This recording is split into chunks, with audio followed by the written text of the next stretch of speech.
పడిపోయారండి బాబు, మా వారు పడిపోయారు. అవునా? ఎప్పుడు, ఎక్కడ, ఎలా పడిపోయారన్నావు? పడిపోయింది కింద కాదండి బాబు, మీరు చూపించే ప్రేమ అభిమానంలో. వారు చేసిన చికెన్ కర్రీ రెసిపీ అని పెట్టంగానే మీరు మునగ చెట్టు ఎక్కి చేసిరి. ఇప్పుడు ఆయన అక్కడి నుంచి దిగడంట, మునక్కాయలు కోసుకొచ్చేసాడు, కోడిగుడ్డు మునక్కాయ వేసి కూర వండుతాడంట. ధనియాలు, చెక్క, లవంగ, యాలకులు, జీలకర్ర, మెంతులు ఇవి బాగా ఫ్రై చేసుకుని రోట్లో పక్కన పెట్టుకున్నాడు. రోట్లో దంచేస్తాడంట. టమోటాలు, ఆనియన్స్, ఉడకబెట్టిన కోడిగుడ్లు, మునక్కాయలు, పులుసుకి చింతపండు, ఆయిల్ సరిపడా ఆయిల్, కొద్దిగా మెంతులు, ఆనియన్, పచ్చిమిర్చి, ఉప్పు, పసుపు అవి ఫ్రై అవుతా ఉంటే కోడిగుడ్లు తొక్కు తీసి కొద్దిగా ఘాట్లయితే పెట్టుకోండి. మీరైతే చాకుతో పెట్టుకోండి, మా వారికి ఏది ఉంటే అదనమాట ఆయుధం. ఒక ఆనియన్స్ బాగా ఫ్రై అయిపోయేలా కోడిగుడ్లు, టమోటాలు, మునక్కాయలు, కారం, చింతపండు నీళ్ళు. చింతపండు తొందరగా మీకు రసం రావాలంటే కొద్దిగా సగం పెట్టుకోండి, తొందరగా వచ్చేస్తుంది.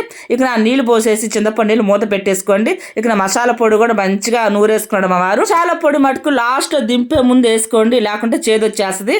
ఇంకా లాస్ట్ లో అందరూ తెలిసిందే, కొత్తిమీరతో గార్నిష్ చేసుకోవడమే. ఇక ఉంటా, బాయ్.